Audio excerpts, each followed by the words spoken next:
These are the times of broader highways but narrower viewpoints. These are the times where man has gone all the way to the moon and has come back. But he finds it difficult to cross the road and meet the new neighbor. These are the times where man has broken the atom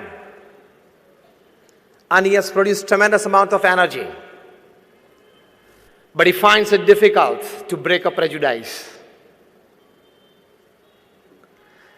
The list is very long describing the state of affairs of the 21st century man and society, but in short you can say that these are the times where we have much to show in the show window and nothing in the stockroom. We live in this century, and as the theme of your conference, we are into the fourth industrial revolution. I myself, I'm an engineer. I finished my engineering way back in 1991.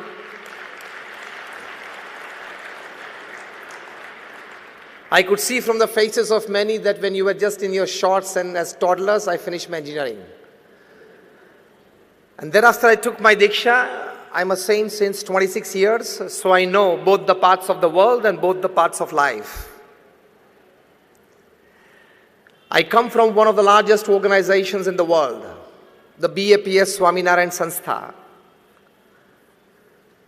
How many of you have been to Akshardham at Delhi or Akshardham at Gandhinagar? Almost all of you. I come from that organization. Such small and big, we have 1,300 campuses in 60 countries of the world. We have a permanent seat in the United Nations as an NGO. We do 162 different kinds of social, cultural, educational, medical, environmental activities across the globe. And when I want to talk something to you today about rethinking your goals, I've personally met and sat at least for half an hour with more than 25,000 families visiting their homes in more than 20 countries and 100 cities around the world. So let us talk something about goals as a smart professional and goals as a great human being. We all sitting here, I think all of us are very clear in our minds that we all want to be smart professionals and great human beings. This combination, isn't it? Give me a yes or no. You want to live a good business life, you want to live a good personal life, you want to live a good social life, you want to live a good family life. Yes or no? So we need to rethink our goals, redesign our goals, and rebuild our lives. Not just for the betterment of our own kind, but for the betterment of the society at large. From my experience of personally meeting and sitting at least for half an hour with more than 25,000 families across caste, creed, color, religion, nationality backgrounds, let me share with you something. First important aspect that everybody needs to accept and really accept from within is that no man is perfect and that no man includes me and I also. Put your eye to a little lower level and you will be in a position to accept the best of thoughts from all directions, to rethink your goals. Bill Gates, perhaps the second richest person upon this earth, he has written his book, his autobiography, Business at the Speed of Light. How many of you have read it? Just 2 or 3 of you. You need to read it. It's as good as attending this conference. He writes in this book how an high school dropout, he himself, Bill Gates, he becomes the richest person upon this earth and a self-made richest person. He writes that the secret of my success is the culmination of 3 things. First, determination. Second, intense hard work. And third, acceptance of the ideas of others. You have to keep your mind open. You have to keep your ears open. You have to keep your eyes open to accept good ideas from surroundings that can constantly and really constantly keep on shaping up your goals for the betterment of yourself, for the society and humanity at large. Acceptance of the ideas of others is a big aspect. Second important aspect to rethink your goals is, the biggest worry of the society today, and rather the biggest disease of the 21st century man, is that we have given too much power to money than it actually deserves. We all sitting here, we have given too much power to money that it decides our relationships, it decides our status, it decides everything in our life. Lesser the love for money, more clarity of goal will be in your minds. First, tell yourself that definitely I will earn big money, definitely I will use for a better purpose, but I will not have over-attachment towards it, because it is the root cause of all miseries in life. From physical ailments to mental disorders to emotional instabilities, the principal cause is overlove for money. It is not helping you in any way, at least to redesign your goal of life. Just sit back at home today evening and make two lists. List number one, things that money can buy and make you happy. And list number two, things that money cannot buy and you still need it to be happy. Raise your hands if you can give me an answer. Things that money can buy to make you happy. I started a luxurious car. Now give me answers, a couple of you. A house. Just raise your hands if you want to. Things that money can buy to make you happy. Family? Traveling, okay? Nobody else from that corner. Comfort? क्या ज्यादा सोचा नहीं रखा इसके बारे में? रात दिन उसके पीछे तो दौड़ते हो. Things that money cannot buy to make you happy. I started. Happiness. Just raise your hands. Peace, love, health. Sorry? Good time with loved ones. I tell you with confidence and my experience of 26 years of speaking at national, international seminars and meeting n number of national, international personalities and reading more than 500 autobiographies and biographies in my life. Let me tell you, if there are 100 things that money can buy and make you happy, there are 1,000 things that money cannot buy and you still need it to be happy.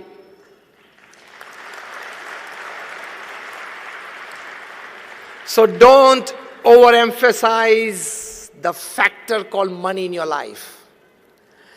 That overlove for it, that power given by you to it is not allowing you to redesign the actual and real goals of life. Money can buy you the best houses, it does not have the power to convert into a home. Money can buy you branded clothes and jewelry, it does not have the power to give you beauty and handsomeness. If money can buy you the best of health care, it does not have the power to give you good health. Otherwise, why would Aditya Birla, the chairman of the Aditya Birla Group, pass away because of cancer at the age of 51?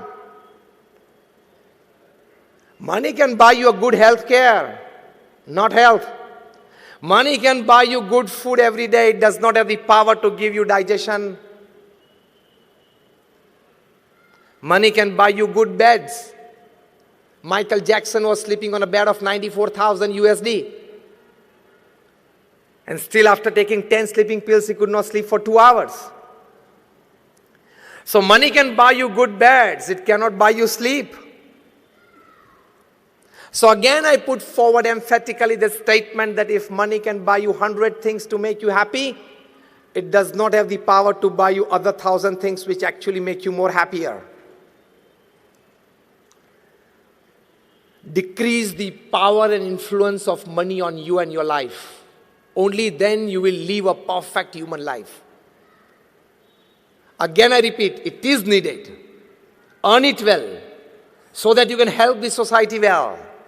But don't have overlove and infatuation for it. Otherwise, it will so much overpower your mind. It will consume so much of your time that you won't be able to think of any other aspects of life which are very beautiful. Remember, this is a 70 or 80-year game. Human life is 70 or 80 years game. Yes or no? Many of you sitting half gone. Many of you sitting 3/4 gone. And I give you one calculation that will open your eye with a jerk. 8 hours of the day you sleep. Yes or no? On an average, it will come to 8 hours. When you were a child, you were sleeping 10, 12 hours. When you will be old, you will be sleeping 10, 12 hours. So average will come down to 8 hours a day. 1/3 of the day you are sleeping, isn't it? Out of 24 hours, 8 hours. So 1/3 of the day you sleep. Straight equation, directly proportional. 1/3 of the life you will sleep. So of the 70 years that you live upon this earth, your 23 years are going to be in sleep. You don't know whether you exist or not. Startling, isn't it? So, need to give a proper thinking to life. Money, power, status, fame. I don't say that you don't go for it. I only say reduce the power of influence of it on your life and you personally. Because all this combined doesn't give you the richness of human life that actually you are here to discover. I'm not just talking spiritual. I can give you n number of examples and incidents from your professional field, from your corporate field, from times immemorial. Napoleon Bonaparte, who was the emperor of France and only one of the 7 people whose name, Napoleon Bonaparte, after his name, it's written the Great. Napoleon Bonaparte the Great. People in England used to shiver by his name. 90% of Europe was under him. And he writes in his autobiography that I can have the world at my feet. I can buy any luxuries under this sun and upon this earth. But I haven't seen 6 happy days in my life. Now what is that? You need to think. Elvis Presley, the king of rock and roll, the greatest entertainer upon this earth ever.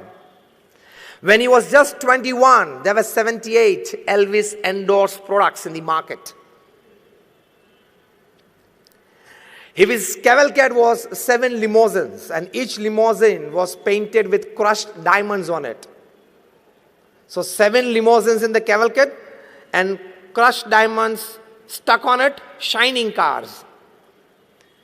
He was the first entertainer to travel by private jets, 2 737 Boeings. One is private and second is staff and system.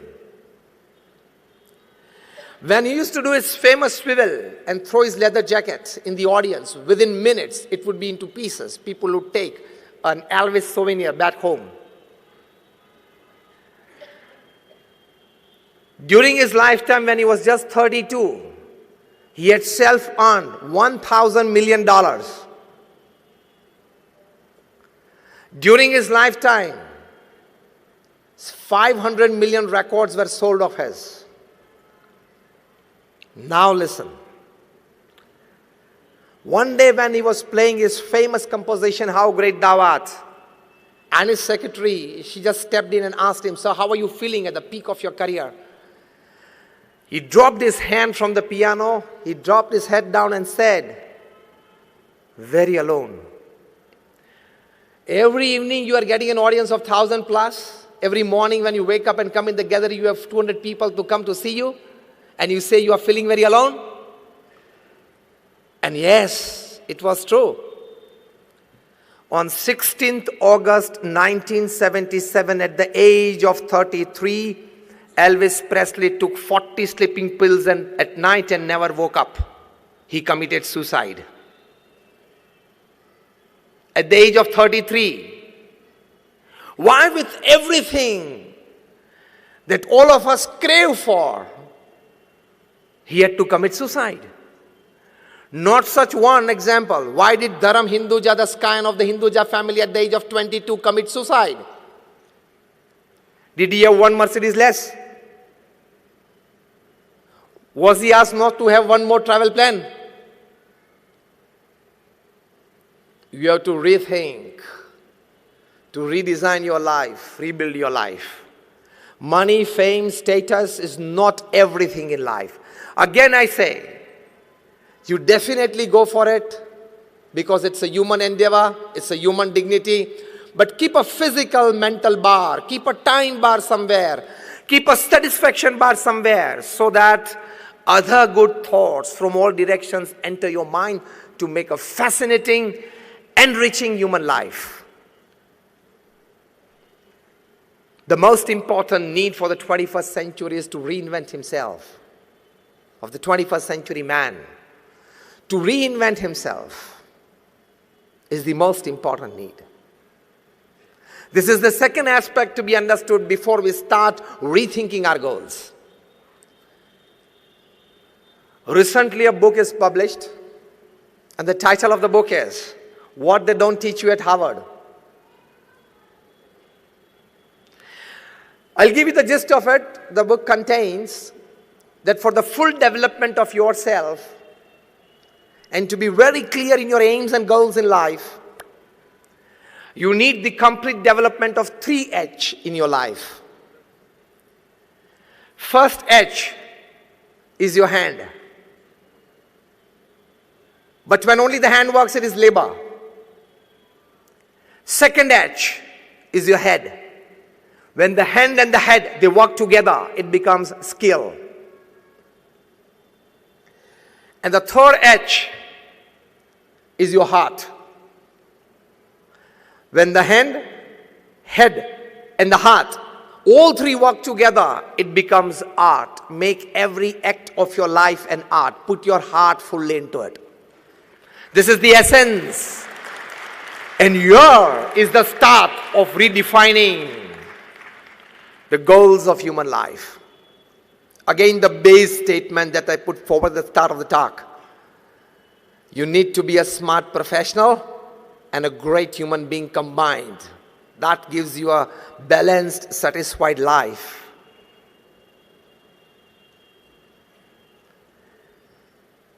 Ratan Tata, he was at a convocation day of a B school just about a couple of years back. And he told the fresh management graduates after all his experience in the corporate world of more than 60 years. He said that don't count your successes and don't count your luxuries by the amount of money that you have in your bank account, by the number of properties that you have accumulated, by the number of relationships that you have in your life, by your social networking skills. This is all not your wealth.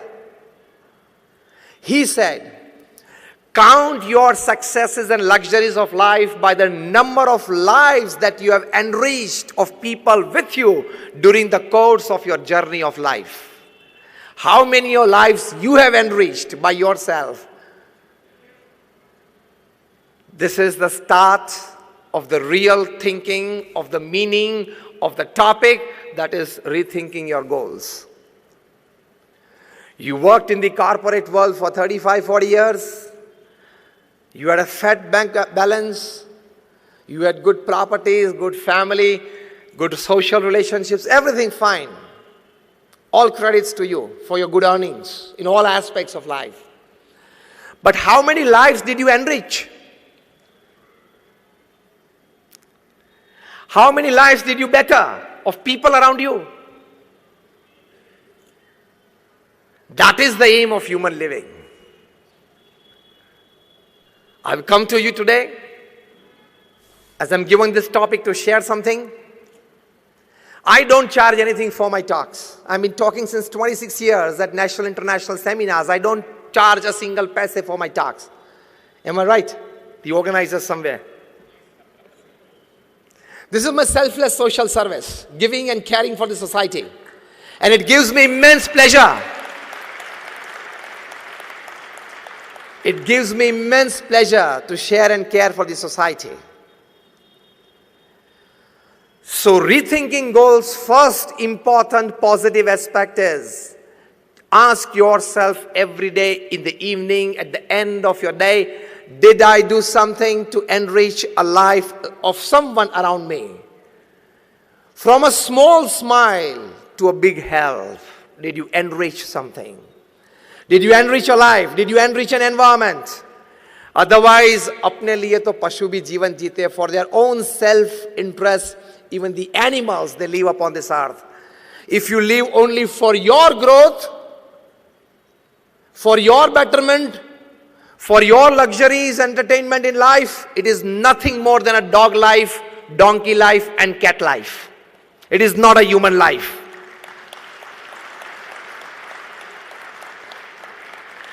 If we all here are destined, and we are fortunate, we are specially blessed, all of us sitting, that we have things, many things, much more extra than an ordinary human being.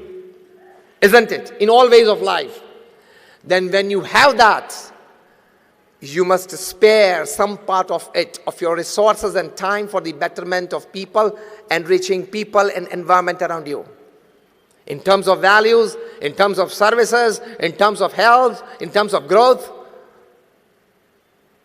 Because when I talk to corporates and professionals, I tell them that the amount of money that you have in your bank account when you die is the extra work you did, you shouldn't have done.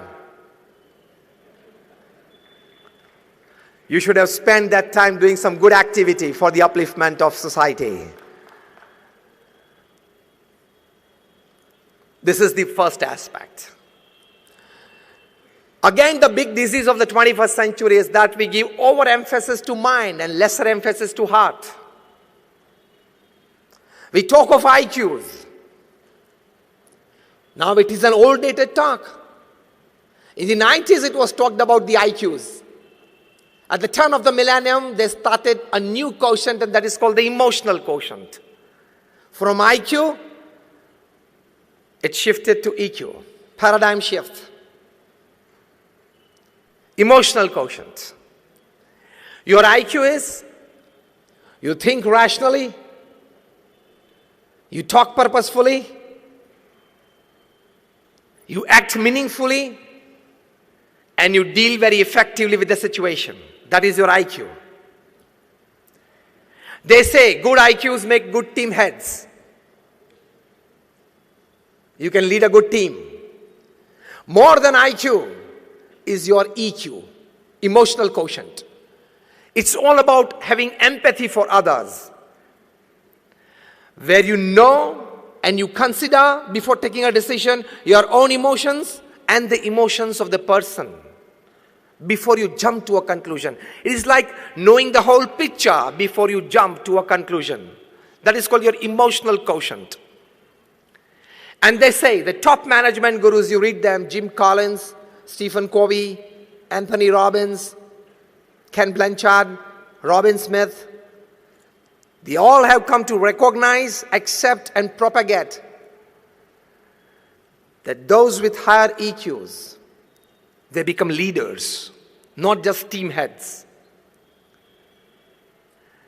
Because when you learn to deal with people more than machines, when you keep on having increased trusts in people more than machines, Not only you grow, people grow. The environment enriches around you. So those with IQ, they become team heads. Those with IQ plus EQ, they become leaders. And now, in the last decade, they have come to know that there is a very big important quotient, and that is called the spiritual quotient. A very good book I would suggest for all you professionals. I've read it 3 times. It's from the bottom of my heart for you today. If you have a piece of paper and pen, you can definitely write it down. The title of the book is Spiritual Intelligence. Why it matters more than IQ and EQ. The actual title is Spiritual Intelligence, the Ultimate Intelligence. Co-authored by Dr. Ian Marshall and Dr. Dana Zohar. In this book, they have surveyed more than about 3,000 successful people upon this earth. Successful not just in business. Successful as a businessman, as a father, as a husband, or as a wife, as a mother, as a brother, as a sister, as a neighbor, as a relative, as a friend. Successful in all walks of life, in all roles that a human being normally plays in his life. Long interviews with them. Their past, present, studied well. And they have listed out that a person who has spiritual intelligence, how he stands out from people who have just IQs high or even IQs plus EQs high. Listed out 8 important aspects. I don't go into the details of it. I'll just list you out.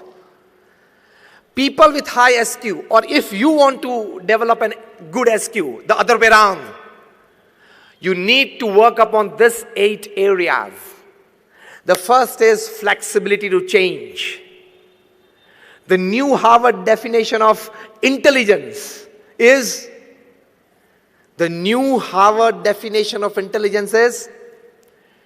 the more quicker you can adapt yourself to a change, you are intelligent. Many of us, we have mathematical intelligence, we are good at numbers, engineering, softwares. Many of them, we have concrete intelligence, we can deal with machines well. Many of us have social intelligence, we can interact with people well. But the best intelligence is flexibility to change. He survives. Second spiritual intelligence aspect is self-awareness. What am I? Where am I? What I'm supposed to do? What I'm talking? What I'm looking at?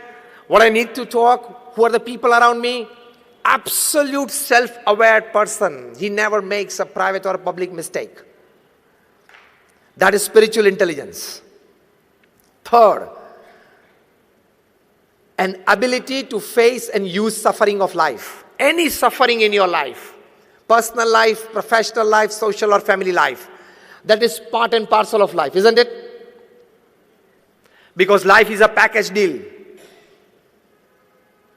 As you give packages to your employees, life is a package deal from God.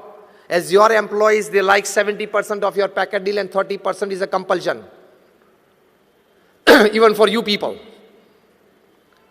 Your higher-ups giving you a good deal, 70% you like it and 30% is a compulsion. You don't like it, still you are supposed and forced to do it if you want to enjoy that 70%.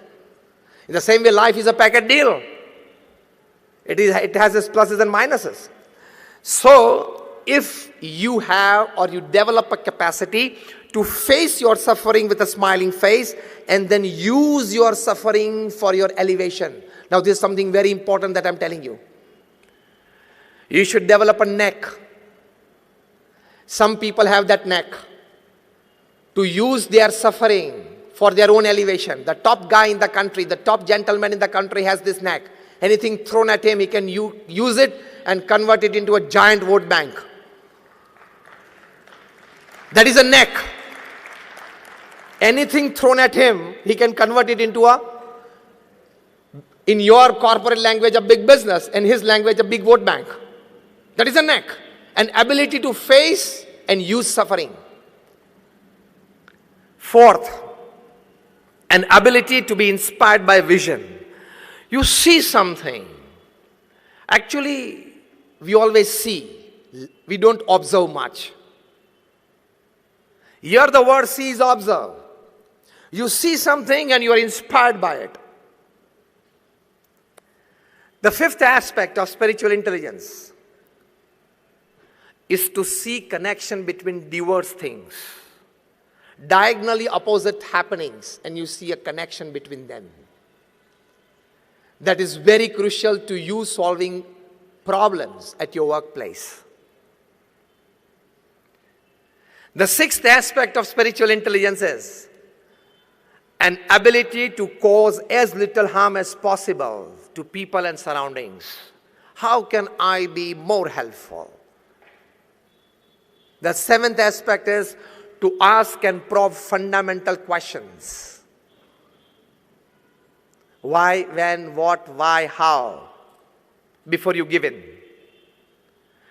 And the last and the eighth aspect of spiritual intelligence is an ability to think and work against a convention. So these are the 8 aspects of spiritual intelligence, and rethinking your goals is to give more thinking and emphasis to these 8 aspects of life. You develop your SQ beyond your IQ and EQ for a great human life. So when you are deciding the goals of your life, take your IQ into consideration, take your EQ into consideration, take your SQ into consideration. Intelligent quotient, emotional quotient, and spiritual quotient. Now this is taught by the top class management gurus, top class social relationship gurus, and top class health gurus upon this earth. For this teaching, they charge you $500 a day. You are getting FOC now.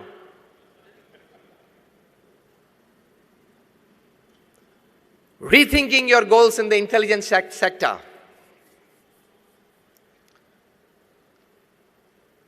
Let me pin you a bit.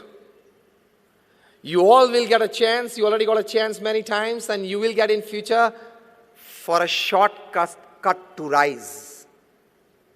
For an unethical path to rise. If you go for it, you will have easy and quick buck at the end of the day. But one day, you can be a big loser. Never ever adopt unethical practices to grow. This is the most urgent need for a working man today in the world. You remain wedded to ethical principles at your workplace, in your personal life. The growth may initially, you may find it slow, but it would be concrete with deep foundation. Nobody with unethical practices, if at all he has grown, he has stayed there, okay? Because I emphatically put forward a statement when talking to the corporate world. I tell them that your intelligence, your academics, your talents, your experience, your backgrounds, your platforms, your support systems can open any gate for you. But only your character can keep that gate open. You lose out on that, and you are anybody. Whoever you are, whatever you are, wherever you are, you can become zero from hero within seconds. Even if the name of your company is Satyam and you go for Asatya practices. A guy of 8,000 crores, 7 years rigorous imprisonment. Even if you are the king of the skies and you go for unethical practices, you have to leave India without an Indian passport. The guy is being brought back, already ordered by the UK court. When he comes and opens his mouth, he will put many people in trouble. Things will come, times will come. Even if you are the Sahara of thousands of families, you can still lie Be-Sahara in Tihar for 4 years.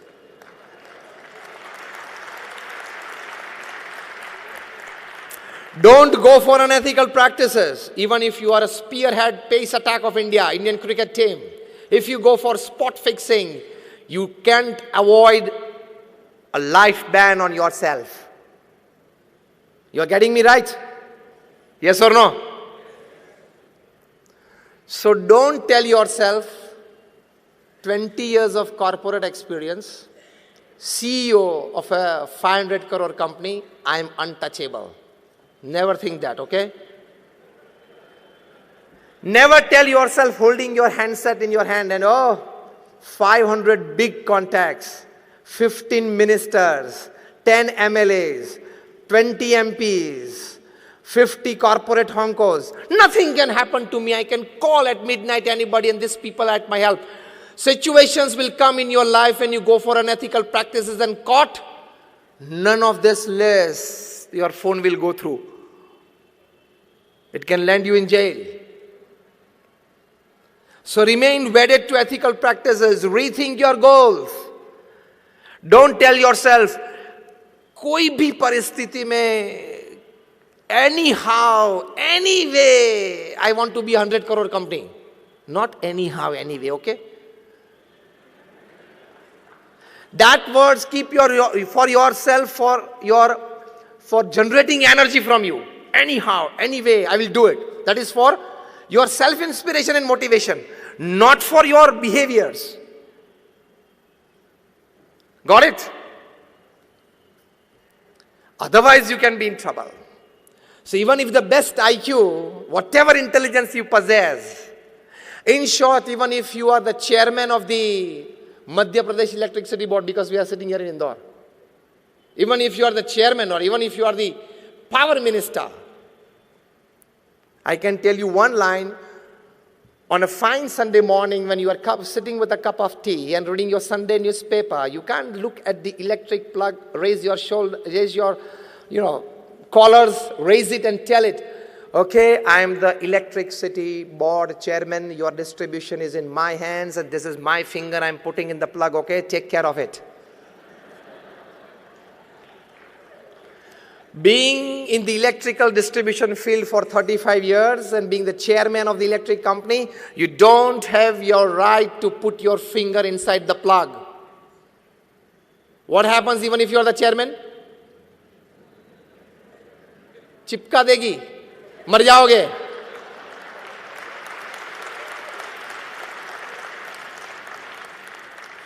Because electricity doesn't know your power, your position, your status, your wealth, nothing.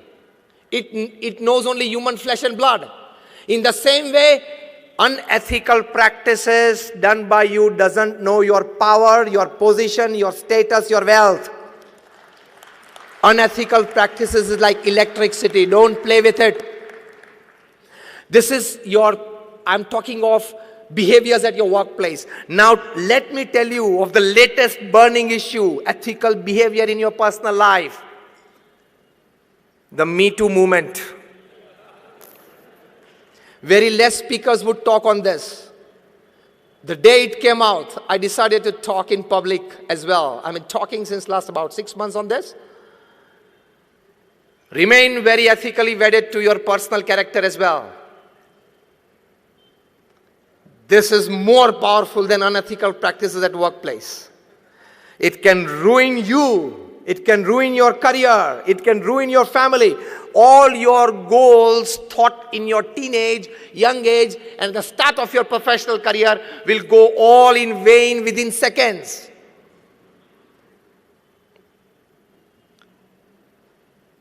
Because the earth is round, it doesn't have any corner, so it doesn't have any place to keep your wrongs.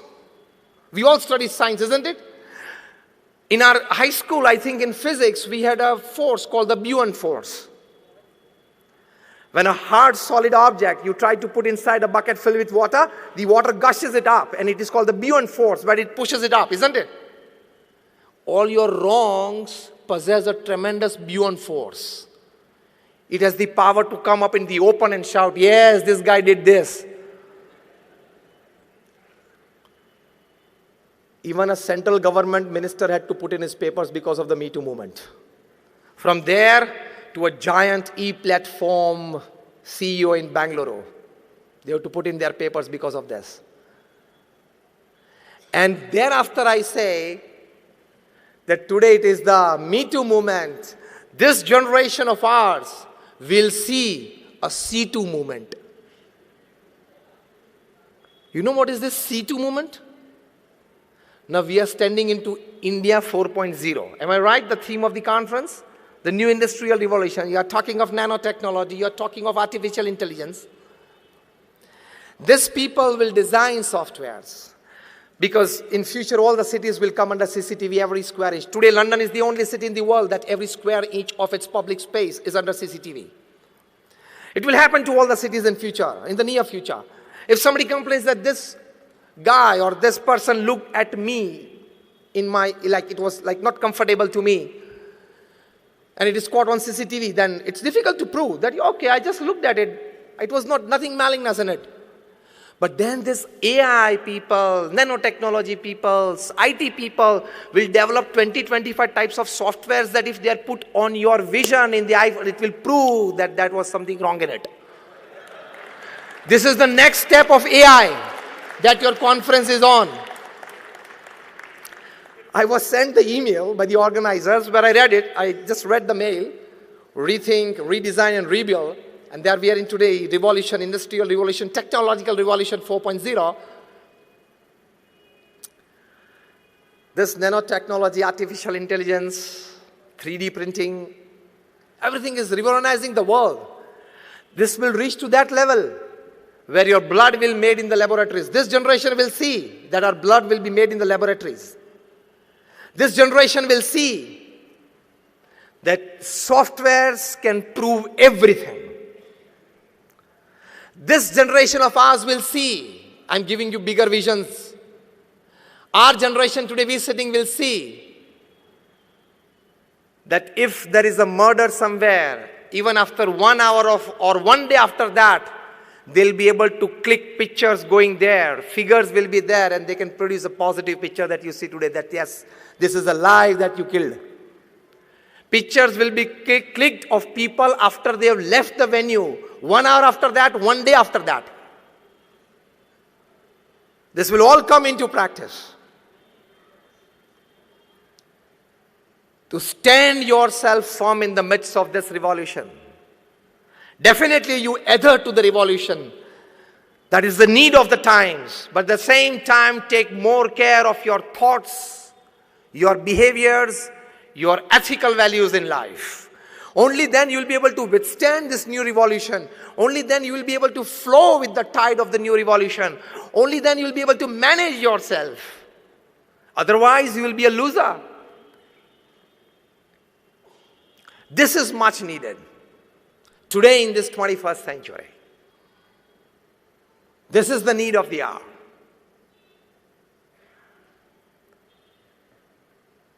So this is India 4.0. Added value to it is what I'm talking to you.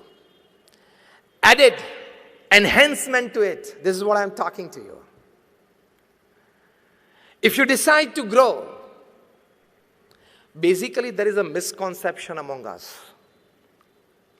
You increase the turnover of your company, and people also tell you, you also start feeling that I have started becoming successful. Isn't it? Yes or no? No. There is a big difference between growth, progress, and success. If you increase the turnover of your company from 50 crores to 100, from 100 to 500 crores, it is called growth. It is not success. Let me redefine you the definition of success. Increasing your materialistic possessions in all ways is your growth. That growth, if it is aided by ethics, ethic means discipline, means honesty, means norms, it is called progress. So growth plus ethics is progress. And that progress plus humanity, morality, and spirituality is called success. So again I tell you, your turnover increased from 100 to 500 crores. You are not successful. You have just grown.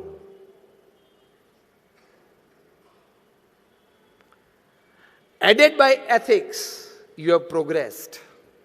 Aided by moralities and spirituality in life, it's called success. Because even after having $100 million in your bank account and you are not happy from within, you have just grown, you have not been successful. Successful word itself includes stability, happiness and peace along with all types of your growth and progress. Now rethink your goals. You just want to grow or be progressive or want to be successful? So now, according to this definition, just raise your hands. How many of you want to be successful? That's fine, all of you. Be clear in your thinking. There is this difference between growth, progress, and success. Be very clear about it. Only then you will be able to rethink your goals and redesign your path to rebuild yourself. Let me talk to you about a person whom I have seen so closely for 30 years, observed every act of his life, very closely saw every deed of his life. Pramukh Swami Maharaj, the creator of Akshardham, which you have all been to. In his life, during his lifetime, the intense hard work that he did selflessly for the upliftment of people in all walks of life. He traveled to 18,000 villages in 60 countries of the world, selflessly to uplift people, to de-addict them, to culture them, to tell them that you must send your kids to school, into deep Adivasi, SC, ST areas of the country and elsewhere. People used to write him for their personal family issues. Such more than 7.5 lakh letters he read and answered in his lifetime at an unbelievable average of reading and answering more than 70 letters a day without a Sunday for 45 years. Not just blessings, a clear cut, do this or not. If you go back Monday morning to your office, anywhere where you come from all over the country, and you open your mailbox and you find like about 15 mails, 20 mails to answer before lunchtime, what would you feel? My goodness, first half gone. Pramukh Swami Maharaj answered 70 letters a day without a Sunday for 45 years. He met more than 500 people a day, personal audience to them, listening to their issues and guiding them well. He has been to Akshardham, such 1,300 campuses he single-handedly built and administered in 60 countries of the world. You all sitting here, you are handling one house, one family, one office, that is a manufacturing unit, one manufacturing unit, maybe a trustee or a patron somewhere in a couple of institutes, and by the end of the day, by the evening, you go mad. Isn't it? He single-handedly erected and administered well more than 100 hospitals, schools, hostels and colleges. You go on number 8 National Highway from Abu to Mumbai, every 50 kilometers you will find our institute. He personally visited more than 3.5 lakh homes, offices, shops and factories. Imagine. And I tell you, when it comes to NGO working, corporate working is easier than NGO working. If you are going in an NGO to this class. Because in your corporate world, the system of working and relationship is pay and smile. Your pay is liked by your employee, and so there is a smile on his face. And your employee's work, you like it, so there is a smile on your face. So you are paying him in money, he is paying you in work. So it is called the pay and smile relationship. What we in NGO, when we are full-time, In an NGO, the relationship and the working model is serve and smile relationship. You have to serve and smile. For 26 years, for example, I'm doing this. I don't have a bank account. I don't touch money. I don't keep money. I don't wear ornaments. I have only 2 pieces of cloths. And this footwear I'm wearing is just the third in 26 years. But can you see a little lesser ounce of happiness on my face than yours? Serve and smile relationship. You enjoy much better. But when you are guiding a huge institute of the class of the BAPS organization that I come from, where you have to take care of people's emotions, of their wishes, of their likings. In your corporate world, you have to take care of this, but on a very little lesser way. If you don't like, you can hire and fire.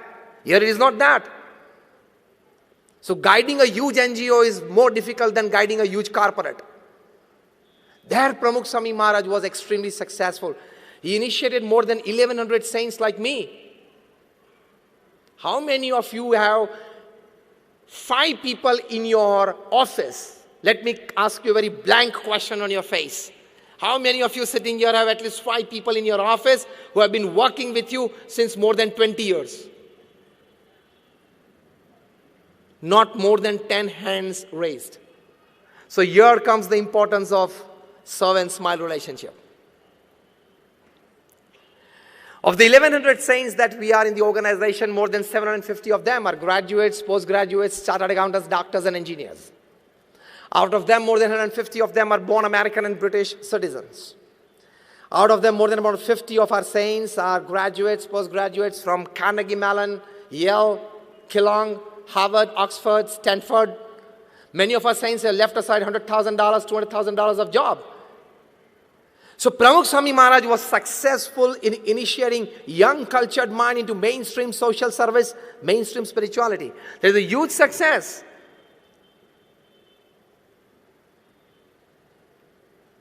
He worked with all his intelligence. He worked all with his emotions. He worked all with his spirituality in life. How? I tell you. Once he was asked, which thought remains with you 24/7? In your mind constantly. And he said, the thought that has never entered my mind. Shall I tell it first? And that was more interesting. Pramukh Swami Maharaj said, the thought of hurting anybody physically, mentally or emotionally has never entered my mind. This is your richness from within. नहीं, ये office में नया आया है, शायद वो boss से बहुत नजदीक जा रहा है, इसको गिराना तो पड़ेगा. शायद आप गिरा दोगे, लेकिन आप भी एक दिन गिर जाओगे. The system is round and it comes back. छोटे थे तब फ्रिस्बी खेलते थे ना. You throw the frisbee in the air and it comes back in the same route. The law of karma applies. Live with this passion. Let me grow, let everybody grow. This is rethinking your goals. Let me enrich myself. Let my surrounding and people enrich themselves. Let me be wealthy, let him be wealthy. Let me work, let him work. Let me grow, let him grow. Let me be prosperous, let he be prosperous. Let me be happy, let he be happy.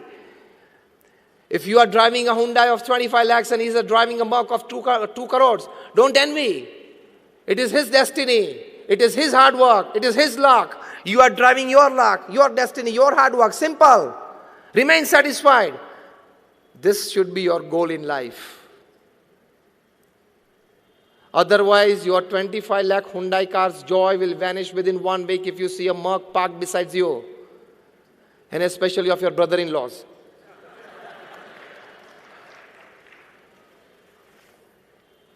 Rethinking your goals is this. Materialistic possessions are not everything in life. Life is much beyond that. If you haven't read good 200 books in your life, you will never grow as a human being. But you don't want to read it because you feel that everything is on the screen, on my mobile, on my iPad. I'm not against it. I also use a mobile, I use a laptop, I have an iPad, I have a full-time office. You need to get to the people, you need to get to work. But Don't become a slave of it. Today, in this India 4.0, when you have your theme, rethink, redesign, rebuild, let me tell you, be tech savvy, but don't be tech slavey. You got this? Be tech savvy. I'm also tech savvy. To make your work better. But don't be tech slavey. Don't open your mobiles and keep it on till 11 p.m. and 12 midnight, which you normally do. Tell me a good yes or no. You do it. Why? Because I think you owe all the responsibilities of your profession, isn't it? Do you think that you know too much about 2G, 3G, 4G, the call scam and everything? That someday at 11:30 p.m. you may get a call from the PMO to make you a member of the Joint Parliamentary Committee and you don't accept that phone because you have gone to sleep, and then it's a big non-service to the country. Are you expecting a call from Narendra Modi at 11:30 p.m. so you are keeping your phone on? These gadgets are made to serve you. The reverse has happened.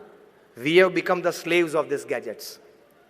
For no reason, consciously or unconsciously, every third minute your hand touches the mobile. If it doesn't touch, you become discharged. Knowingly or unknowingly, you have to touch something. And every third minute you get your mobile out from your pocket. Is there something? Then are you a celebrity? That every third minute you have to check your social media, your Instagram, how many followers, your FB. Somebody asked me, Swami, are you on Facebook? I said, no, I face the book.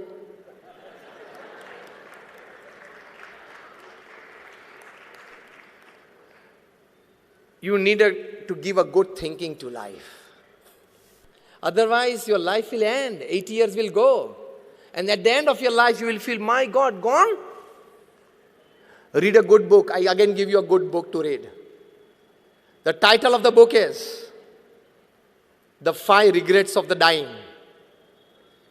Written by an Australian nurse. Her name Bronnie Ware. This book remained the bestseller in the New York Times list for 64 weeks. In itself, it's a world record. She was a nurse taking care of critically ill patients. And secretly, because the patients knew that they were going to die in another 2 to 5 weeks, the family members knew, the paramedical staff taking care of the patient knew, so it was obvious. But this nurse, when she and the patient were alone in the room, she would ask the patient to fill up this form.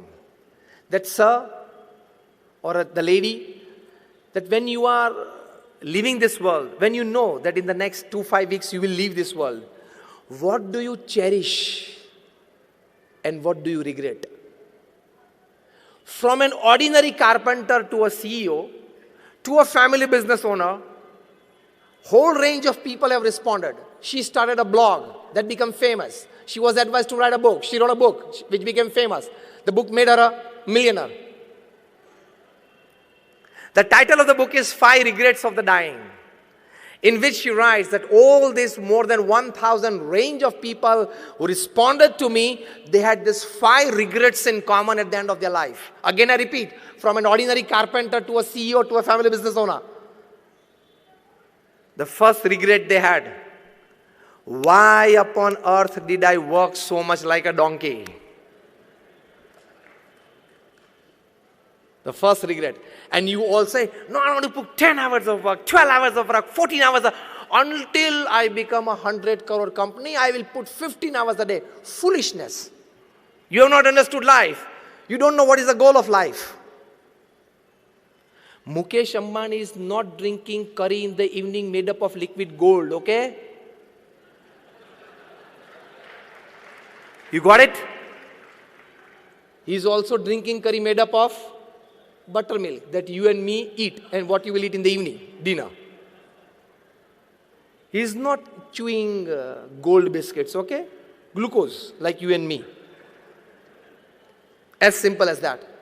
And the amount of joy that he is getting watching a rising sun is not more than you. The amount of joy that he is getting seeing the tide and the ebb of the sea is not more than you when you get it watching it. The natural resources of happiness are same for everybody. Man-made happiness sources can differ, but they don't last lifelong. Rethinking your goals is being more dependent upon natural happiness that is within you than artificial happiness. This is the need of the hour. I'm not against technology. I'm just into the last minutes of my talk for the organizer. I'm not against technology. Everything must grow, from nanotechnology to AI. But we need to put a line of demarcation somewhere. More of technology, at the same time, it has one cruel thing that it carries with it, more of crime. When Werner von Braun, he invented the rockets that could send satellites into space. At the end of his life, he writes in his autobiography, I'm putting him in not just word to word, but letter to letter. He writes that for only with God reinstated in the hearts and minds of people that he would advise us, he would inspire us to work more on the technological sides and much more on the ethical sides to save us from the dangers of technological revolution. I'm not against artificial intelligence, but we will have to put a bar somewhere. Otherwise, it will snatch away many level 3, level 4 jobs. And this level 3, level 4 job people, they don't have alternates to earn. They have only one skill or one type of thinking, or they know only one work sphere. And when that job is taken away by artificial intelligence, he will have no option but to commit a crime, to fill his stomach and the stomach of his family members. Again, I repeat, I'm not against it. But we'll have to put a bar somewhere. Technology should be helpful in your growth, progress, and success. It should absolutely mind in taking away the jobs of small people. More jobs gone of small people and you will invite more problems in society. More kidnappings, more murders, more shootouts, more terrorism. So you will have to put a bar of demarcation, a bar of discrimination, a line of control. To what extent we can go in this sphere? If machines will start doing everything, what will you and me do from the morning? And from early childhood, we have heard and learned a proverb, an idle mind is a devil's workshop. So your and my mind will be devil's workshop after full development of AI. Then what will we do? Commit crimes. No other business. So this is also a small but a very important aspect that we must consider, which is very much necessary, rather absolutely. Coming towards the end of my talk, when you decide the goal of your life, many of us have decided, but rethinking to it, being a smart professional and a great human being, that is the combination. Keep faith in God. Keep faith in His doership. To work, when you go to work, tell yourself that nobody is going to help me. I have to work my way. And at the end of the work, don't think much about success or failures. Give it to God. Let Him give me the result. My job was to put my all resources that I have into my project. Rest, He decides, I accept it. That will give you a wonderful, peaceful life. Because if there are 10 factors affecting the success of your project which are in your hands, there are 100 factors that affect the failure of your project which are not in your hands. Here is where Lord Krishna tells Arjuna in Srimad Bhagavad Gita, Karmanyevadhikaraste ma phaleshu kadachana. Krishna tells, today top corporate honkos are trying to accept this. What did Krishna tell? He tells Arjuna, now remember or listen very carefully. Arjun, your job is to perform your duty well. Put all your resources to bring success to you. But final result, I will decide. Whether to give you, not to give you, how much to give you. This is very clear. I can prove this to you practically today, right in front of you. Logically, I can get a yes from you when I ask you. All of you have an experience. All of us have an experience that sometimes we planned very well. We executed very well. And yet we did not reach the peak of success that we wanted. Lesser success, or sometimes we failed. Yes or no? The other way, again a yes from you. Sometimes you planned less. It was all in a hurry. You were not satisfied by the execution of it. And yet, you got results beyond your imagination. Yes or no? Tell me a big yes. It has to be yes. That means sometimes it's the best of planning, you got lesser things. Sometimes the worst of it, you got more things. That means some factors invisible to you are getting applied on it, which are beyond your control to bring successes to you. That is decided by God. So I am of the opinion, and you should be of the opinion, do your duty to the best of resources that you have. Put all your brains, talents, experience, know-hows, connections, everything into your project. But by the end of the day, when you retire, pray to God and tell, I have performed my duty well to the best of my knowledge. I will accept the results. And you will be an absolutely tensionless, peaceful at mind person with a good sleep without a sleeping pill.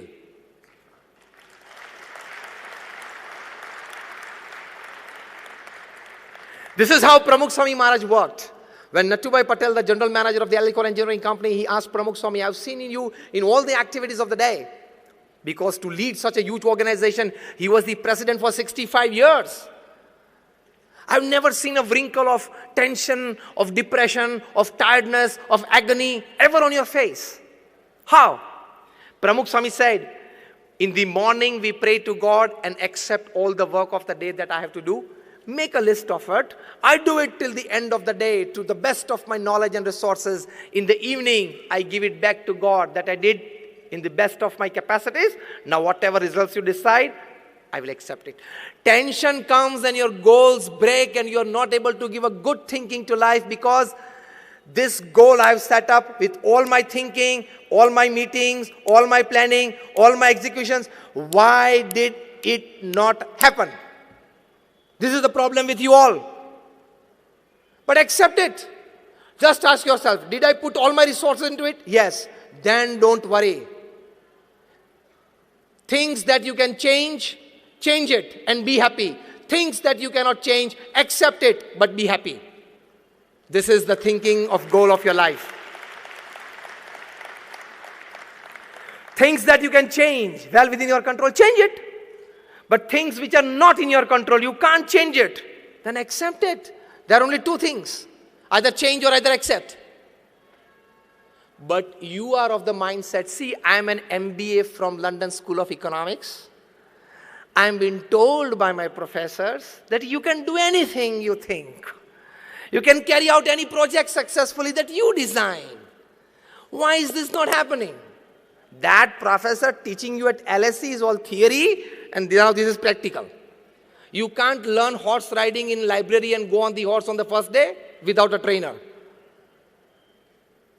But our mindset is such that when I have all the capabilities, it must happen. Am I touching the point exactly in your mind? Our mindset today in the corporate world is when something is in my mind, when I am deciding to do, when I have resources, when I am working hard, it must happen. This is wrong. Absolutely wrong. Go for a big try, but accept at the end of the day to remain stable, to maintain the emotional equilibrium. But then we want to poke our nose everywhere. We are so intelligent that we have knowledge of all the fields. If Virat Kohli goes out cheaply in 5 runs, you have a comment on him. The ball was pitched outside the off stump. It was an outswing away from the stumps. Why did Virat Kohli go away from his body to slash it? Definitely it gets an outrage. He gets caught in the sleep. खेलना ही नहीं आता उसको. वाह. I don't say you are wrong in this comment, but you are not at all eligible for this comment. Because you don't know what is facing 95 miles per hour deliveries. हम लोग सब cricket खेल रहे हैं. बचपन में we all played cricket, but it was gully cricket, drawing stumps on somebody's walls with a coal.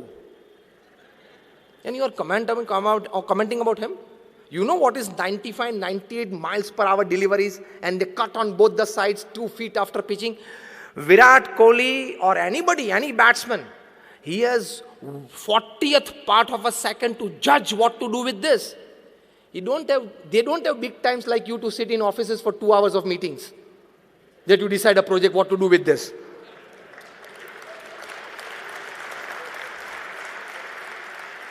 आप ये माइंडसेट में हो, हाँ 2 घंटा चर्चा कर ली, अब तो सब कुछ तैयार हो गया, अब तो होना ही चाहिए. He doesn't have that.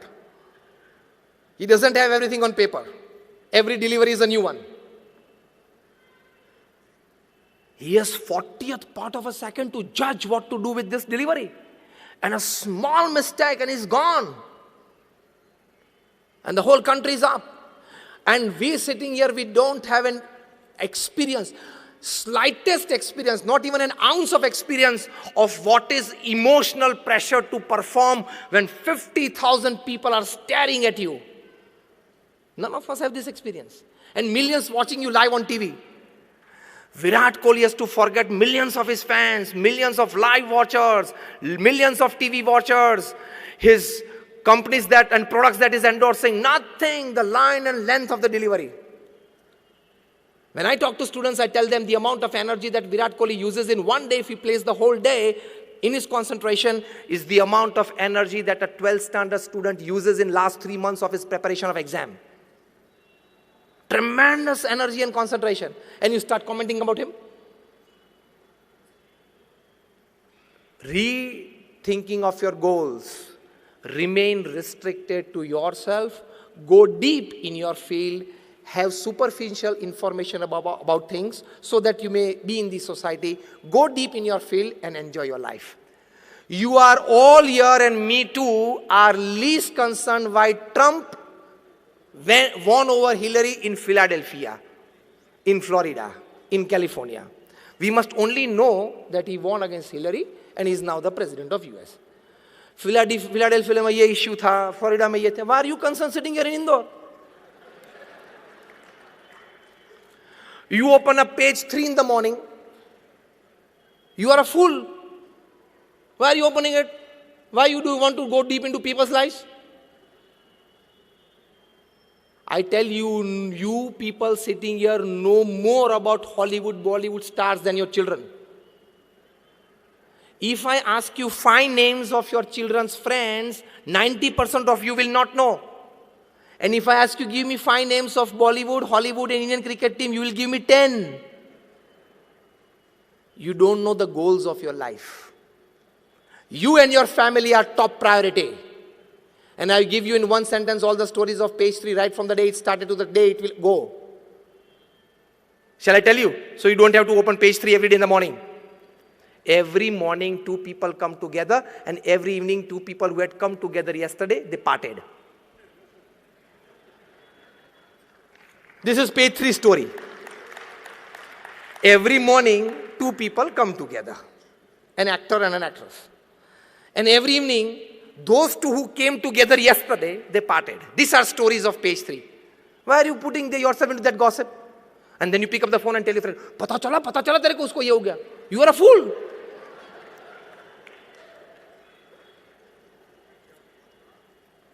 You discuss people, you are a cheap mind. You discuss events, you are an average mind. And you discuss ideas, you are a great mind.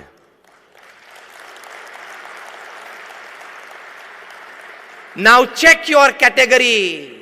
Now check your category, which type of mind you are by the type of the discussions and the activity that you do. Faith in God is stabilizing yourself by your thought processes. Faith in God. Now experimentally it is proved. Recently by the University of Pennsylvania, University of Philadelphia, I can give you the names, Dr. Andrew Newberg, Dr. H.G. Coing, they did a wonderful survey. 4,000 people called from all over the United States, across caste, creed, religion, nationality, backgrounds. They were made to sit in Indian postures and do 12 minutes of chanting the holy name of God in whichever form of God that they believed in. Before that, their MRIs and mind mappings were done by special psychoneuro softwares. After the experiments for 8 weeks, again their mind mapping and MRIs were done by psychoneuro softwares version 2.0. And the secretion of hormones in their body when they have certain thought processes, when they have certain emotions was checked. And you know the final outcome. You can read this on the website of University of Pennsylvania and Philadelphia. And with them, there was an NGO called the Child Trends. Their CEO is Philip Fletcher. I'm giving you the names. You can read it. They found out it was an absolute scientific experiment that 12 minutes of chanting the holy name of God in the first age group from 4 to 12 age children, they found that they had 23% increase in their memory power. Isn't this good for your growth? For your progress and your success? In the age group of 12 to 22, teenagers and youngsters, 12 minutes of chanting the holy name, they found at the university, these two scientists by their psychoneuro softwares, that they had 15 to 18% increase in their willpower and confidence. Isn't this a big gain in life? The third age group, 22 to 60, most of us that we are sitting here today, working age group, they had about 15 to 20% increase in their buffer capacity. That is the capacity to absorb shocks of life. क्योंकि जितने भी shocks आते हैं ना ये age group में आते हैं 22 to 60. Personal life, family life, professional career, everything, professional career सभी में इसी में आते हैं. And the last age group was 60 to 80. That is retired and old age people, chanting the holy name of God that they believed in for 12 minutes a day. The psychoneuro softwares at the University of Philadelphia, it proved that this age group had an amazing 20% plus increase in their strength of immune system, जिसको हम रोग प्रतिकारक शक्ति बोलते हैं. So they proved in their report that chanting the holy name of God can give you a better memory power, increase your willpower and confidence, better your buffer capacities, increase the strength of your immune system. Isn't this a very big advantage? You people are businessmen. Anything FOC, you like it. This is FOC. Chanting the holy name for 12 minutes, you don't have to give anything. Even when you are bathing, even when you are doing your morning course, you can have it seriously. But sitting at one place and doing is more advantage. But such big advantages. At University of Columbia, they surveyed 1 lakh families over 8 years in 110 countries of the world, in 5 continents, across caste, creed, religion, nationality. And they came to a conclusion that a small religious activity every day, like chanting the name of prayers and everything, it gives you better health. It increases the academics of your children. And more importantly, they finally said that it has the capacity to increase your tolerance level and increase your acceptance level for a better family life. There are advantages. So, rethinking your goals, principle in one line of all that I talked today, is don't just go for your materialistic pursuits, your wealth, your status, your fame. At the same time, try to be a great human being where you have all the good values and virtues. You distinguish yourself from an ordinary animal life. You remain satisfied with your life. And at the age of 80 or 90, you can put your hand on your chest and tell yourself, yes, I lived my life. If you can do this, it is well lived. So finally, understand the difference between fun, joy, happiness, and bliss. We all take fun as ultimate happiness. I just exemplify by one line, then I will end my talk. You want to drive a car at 100 miles per hour, and you got to drive, and what you experience is fun. You wanted that car in your possession, to own that car, and you got it. That is called joy. You can keep that car lifelong, is your happiness. And if you lose that car by an accident or to a theft, or you have to compulsorily sell it to meet other finances, you don't feel the sense of it going away from your life, because you tell yourself, when I was born, I was not born with this car, and when I will die, I will not carry this car along with me. So it was somewhere in the middle that I got it, somewhere in the middle I lost it, and you can remain stable.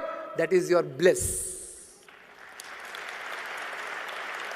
Reaching that level of bliss is the human goal. So don't enroll yourself with just fun and joy activities. Go a step further to happiness and bliss activities. That is rethinking your goal. My all prayers for all of you. Thank you for patiently listening to me. And I definitely pray at the feet of my Guru Pramukh Swami Maharaj and present Guru Mahant Swami Maharaj to bless us all with this wonderful thinking.